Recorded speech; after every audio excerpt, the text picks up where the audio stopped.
Yo, YouTube, what's up? I did another haircut video. I'm about to drop for y'all. I'm about to show you how to do a taper on dreads. You know, I'm about to give y'all the whole rundown. Yeah. Another good video for y'all. Let's get into it.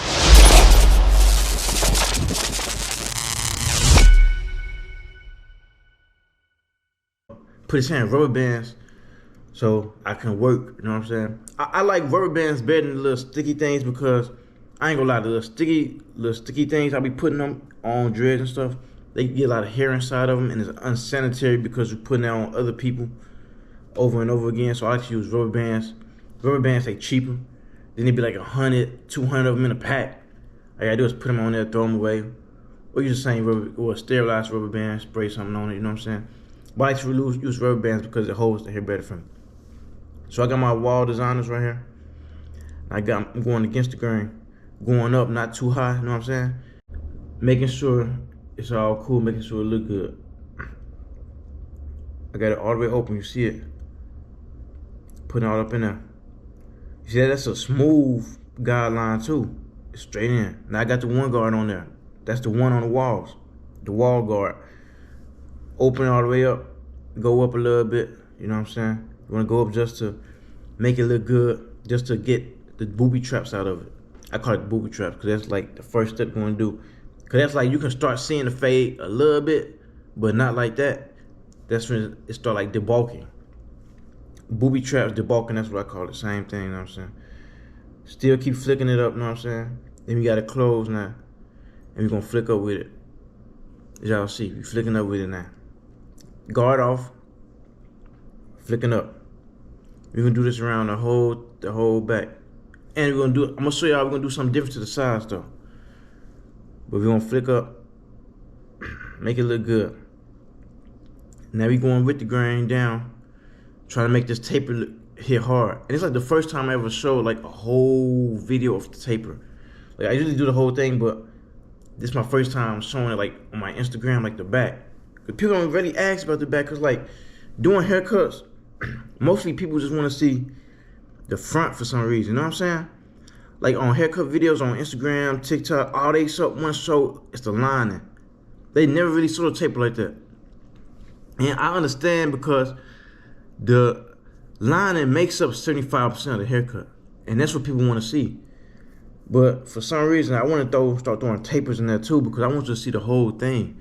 Because you got to appreciate the whole haircut instead of just the lining, you know what I'm saying? Like when you go on Instagram and look at them barbering pictures, the first thing you're going to see is the front. That's the first thing they'll do. You will see like a little taper sometime. They'll do a taper. They'll show it. But mostly they're going to show that lining more than anything. Because that's the main thing that counts. That's the main thing people want to see. It's like I rarely see back tapers unless somebody doing a tutorial on it, like showing how to do the back. But besides that, like ain't nobody really showing it. So I'm going to start doing it on mine more. Okay. We're going with the grain on the nap. You know what I'm saying? Still making it look good. Now this is what I'm doing different because I put my guard on here when I did it. And I went against with the guard on there. Because I still wanted to leave it kind of dark. Because he basically told me, at first he said it was a taper, but then he said he wanted this cut down too. So I had to cut that down. I got my no guard on there, as you can see. And we're gonna go with the grain on it. I'm drinking protein shake too, so y'all don't mind me. You know, I'm back in the gym. And another thing too about the gym, not getting off subject because it is on the same subject. Y'all gotta stay healthy being a barber, man. Cause I ain't gonna lie, like the food we be eating be bad because we be always busy all the time. You know what I'm saying? We always grinding, so it's like we barely have time. So like we don't be eating right. Sometimes we don't take care of ourselves because we be trying to get money and stuff. But your health, you gotta pay attention to your health too as a barber too. That's another thing.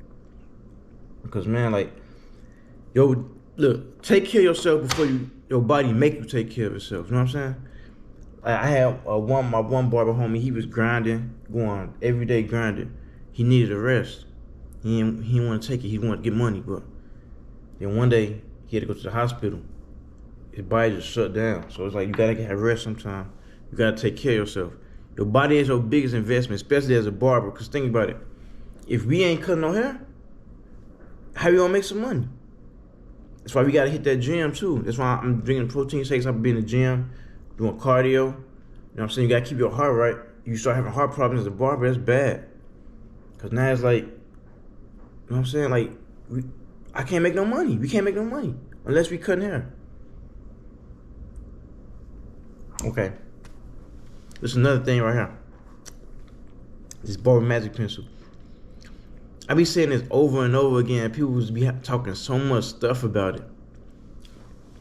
Like enhancements, fibers, and all that. Like I mess with it. Like I try to keep mine looking natural as possible. That's the thing. If you're gonna use it, make sure you're keeping it natural as possible. Cause like once you start caking it up and it start looking all black, people gonna start, they ain't gonna like it.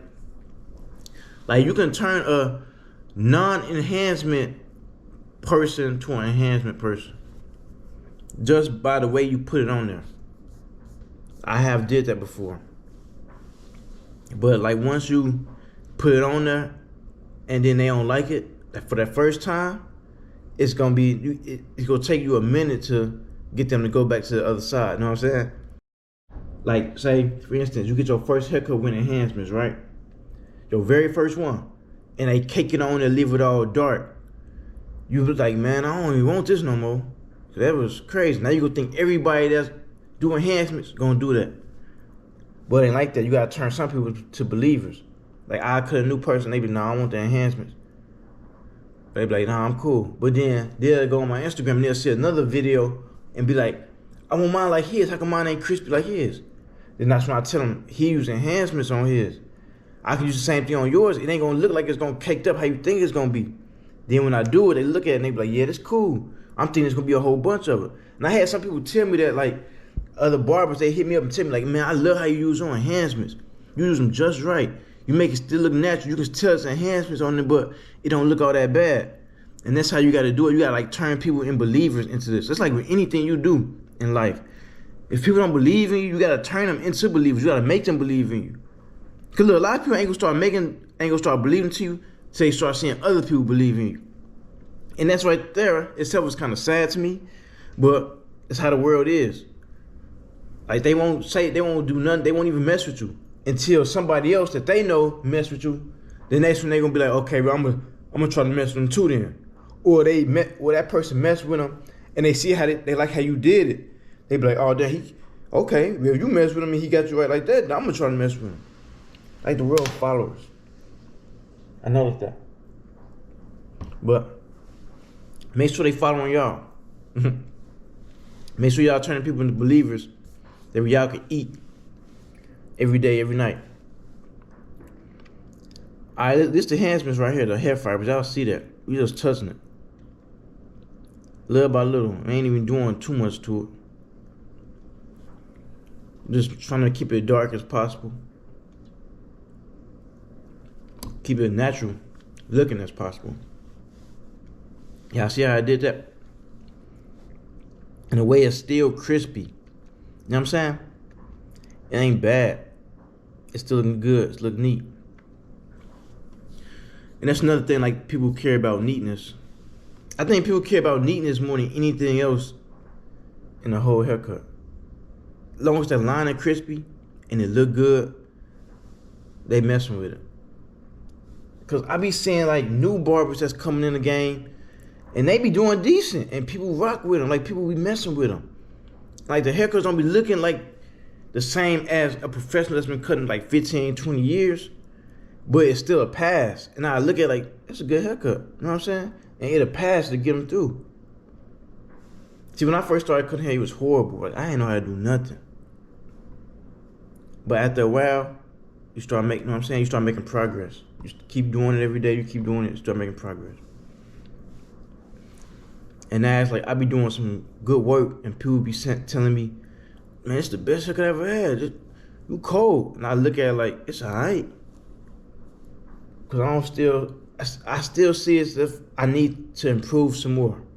I think all barbers do that, or all people that got a gift or a craft. We all gonna keep saying we need to do better. We need to do better. I can do something else. It's the truth though, because you always want to keep elevating. Same thing with the haircuts, you know what I'm saying? It might look good to you, but to me, it might look, oh, I could have did that to it. I could have did this to it. Like for instance, I cut a client yesterday. He liked it, but I low-key ain't liked it how I did the taper. I said, I think I could have faded that a little bit more. But when he saw it, he said it's perfect. It's like you always got to keep that. Because sometimes I seen a lot of barbers get comfortable. Like, I ain't gonna lie. I don't think I got that comfortable yet, but I know some vets. Like, I'm 31 years old. I know some vets that's like 45, 43. And these some good guys. These guys, they used to cut my hair when I was younger. But they didn't used to cut my hair. They used to work at the barber shop that I was at when I was younger. And I used to watch them cut hair. But now, like recently, I be looking at their haircuts, one of their haircuts. And I was like, dang, he used to be cold back in the day. But it's like now it's like he not putting no effort in. And then I realized that he got comfortable. After a while, like once you start getting a lot of clientele, your name pick up, you booked every day, you be like, okay, I don't really need no new people like that, so I'm cool. I can just, my people, they know how I cut anyway. They know I'm good, so I'm gonna start getting comfortable and just doing it. They won't keep coming back to me anyway because they mess with me. They been messing with me for years and years. They ain't got to go nowhere else. They ain't gonna go, you know what I'm saying? I looked at it like that once, not a lot, once. But I realized, think about it. The reason that person came to you in the first place because when you was going hard.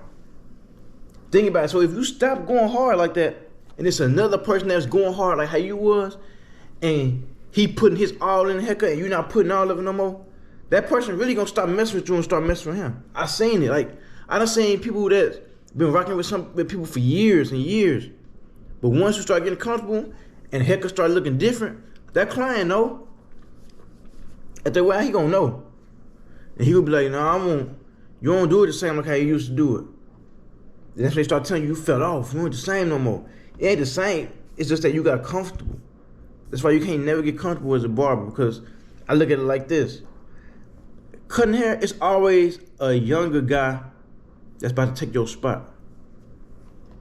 It ain't too many of them, but it's a lot of these young barbers that's gonna come, that's gonna be good. They're gonna be cold. And they're gonna take your spot. Like for example, you say, I'll see him. No lie. His mom texted me a month ago for his 16th birthday. He had a 16th birthday party, a big 16th birthday. And she was like, twin, you been cutting his hair since he was like 9. And I'm like, dang, and y'all stuck with me. And I just be thinking like, man, it's crazy because like, I didn't get comfortable with him. You see how hard I'm going on his haircut? I was going harder then. I was going hard. He had little curls.